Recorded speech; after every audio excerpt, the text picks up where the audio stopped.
All right, y'all, let's talk about food label claims. Now, this is my third, I think, video where I've talked about stuff related to food labels. Um, and today I want to talk about claims. Specifically, when I say label claims, I'm talking about whenever a food label has some sort of, um, well, for lack of better words, claim some sort of something that they're touting about their food as a benefit of some kind. And it's important to understand this because a lot of times what we think are benefits, the things that psychologically make us feel like we're making a good choice for the food, are misleading a lot of times. Unfortunately, a lot of times, perhaps even most of the time, they're misleading. So let's get into this. Now, I'm not the first to talk about this. You can easily go on the internet yourself and look this stuff up. However, I know that a lot of times we um, may not think about it. That's why I put videos like this on this channel so that I can help it, so I can inform you so you can kind of have it in one spot. All right. First food claim I want to talk about is the word light. So you may have seen something like um light on a food that is supposed to be like perhaps maybe help you not gain as much fat or something like that. Maybe um it's considered a light version of like a original food product for some reason. Again, typically it's going to be that it has less calories or something like that. But typically the word light means watered down. Watered down. Now, I don't know about you, but that sounds pretty unappetizing to me. For example, I went to a local uh, burrito chain about 2 weeks ago, and they gave me some salsa, and it was light. I mean, not like it was like that on the food label. I'm just saying it was. You could tell they had added water to it, so it tasted terrible. But anyhow, if it says light on the label, that typically means that it's watered down, and it also may mean that something has been added to compensate for the lower calories. Okay, and typically that's going to be sugar. Now, with that being the case, if that ends up being the case that sugar was added, then what you were consuming, thinking that it's quote light and you think you're making a good choice, is almost definitely not, because sugar um has an effect on the bloodstream, has an effect on the insulin, can cause you to gain um additional fat, unwanted fat. Second food label claim, low fat, or I even include low calorie, or you can even say low sodium, low hyphen, whatever. It may not have a hyphen on the label, but you get what I'm saying. Low. Now, again, low is defined by the Food and Drug Administration, and it specifically means that it is at or below a specific legal limit. So, for example, you can put low fat on the food label if, according to what I found, it has 3 or less grams per serving. Okay.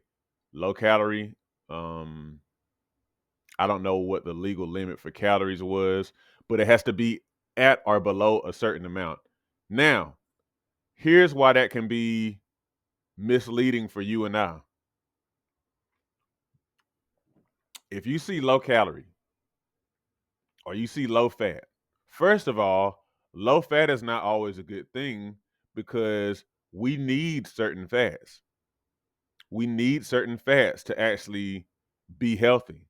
And so there was a time, back when I was growing up, that all fat was seen as evil pretty much. And I think that we suffered for that because, fats are in the membrane, in the cell, in your cell walls. Fats are comprise almost all of your brain. And so you need certain fats, and you need fats in certain proportions. So you don't necessarily, having low fat is not necessarily what you want. So you might think that you're doing a good thing with getting low fat, but you're not necessarily. It all depends. Number two, getting low calorie. Sometimes we'll look at something like that and be like, subconsciously don't minimize this possibility. We will look at something like that and think we're making a good choice and eat more of the product, and then end up eating more calories than we intended because of the psychological effect. Because we saw that and we thought I can do more of this, and so therefore we end up doing worse than we really thought we were. Now, and I'll also say this too: all calories are not bad either. All a calorie is a unit of energy, but food is a lot more complicated than just the calories. But let me not get into that now. So that's why it's important to know that this stuff is defined by the Food and Drug Administration, and that also it has a psychological effect on your mind, the way you think about the food, and don't minimize that. That's why you have to be so intentional when you eat food. All right, label claim number 3: organic. Now, organic, I do eat some organic foods, I do, but it's important to understand what it means. Organic means produced without conventional pesticides, synthetic fertilizer, biotech or bioengineering, radiation, et cetera, et cetera. Okay, so that's what that means. Now, that's all good. Produced without conventional pesticides, produced without synthetic fertilizer, produced without biotech or bioengineering, produced without radiation. Because all of those things in and of themselves are either bad or they're inadequate. Like synthetic fertilizer, I would say that's inadequate because, the three nutrients that are typically used in fertilizer, potassium, phosphorus, and nitrogen, are hardly all that a plant needs.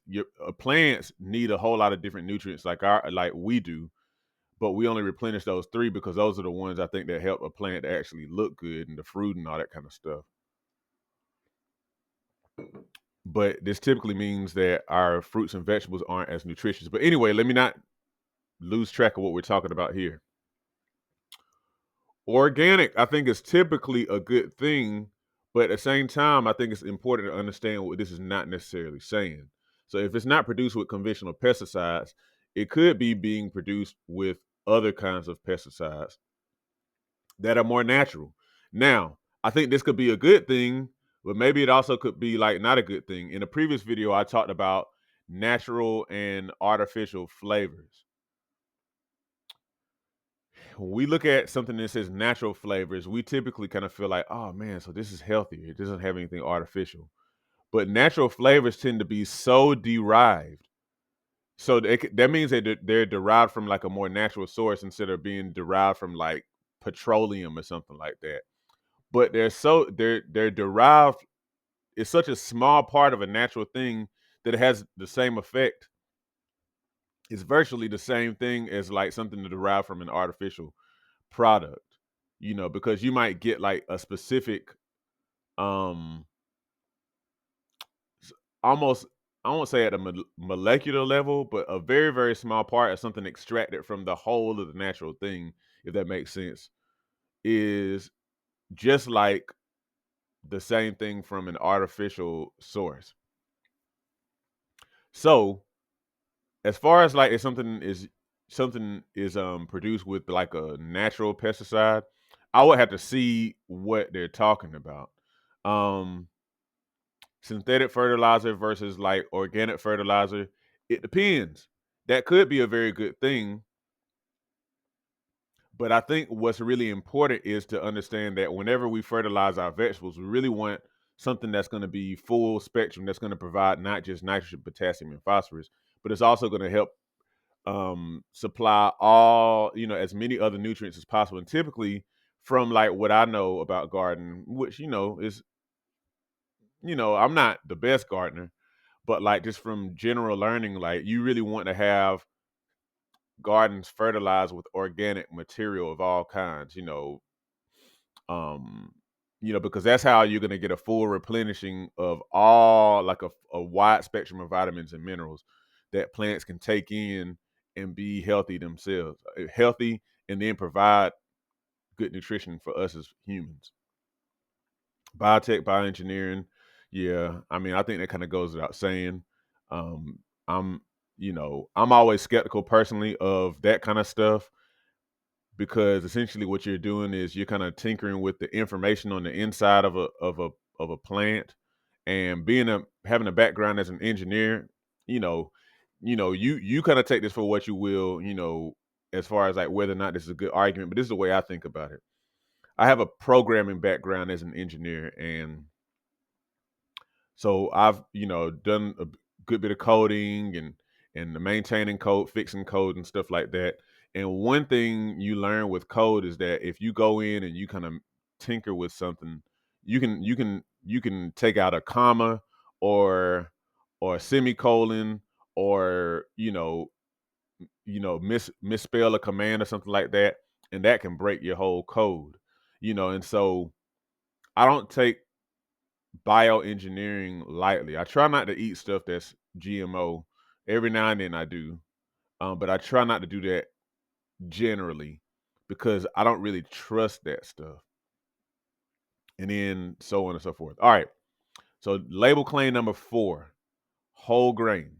Whole grain means it uses all parts of the grain. Okay. So if you know anything about, for example, wheat, that's used, sorry, typing this out. So wheat is what we use to make a lot of our breads and pastas and stuff like that. But the wheat grain has 3 parts. It has what you call the germ, and the endosperm. Okay. Now, when it comes to what whole grain bread uses the whole grain. That whole grain, the bran, which is going to be the outer part, the germ, which is like the inner part of where the seed grows from, and then the endosperm. The endosperm is going to be the starchy part. This is the part that is used whenever you make white bread or white pasta and whatnot. It's the part with all the carbs, all the starch, all the stuff like that. It has minimal vitamins and minerals, whereas the bran and the germ have most of the vitamins and minerals. Now, another thing with the endosperm, which is like what white bread is made from, is that it tends to be bleached so that bread and pasta have the color that they have. And then also because it's almost all carbohydrates, without the fibrous parts of the wheat grain, it tends to spike your insulin and all that stuff and lead to fat gain and a lot of other health problems if you eat this stuff a whole lot.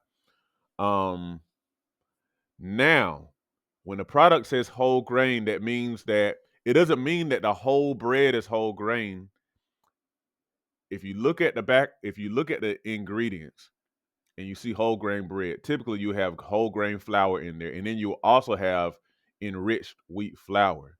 So the enriched wheat flour is probably just your standard white flour.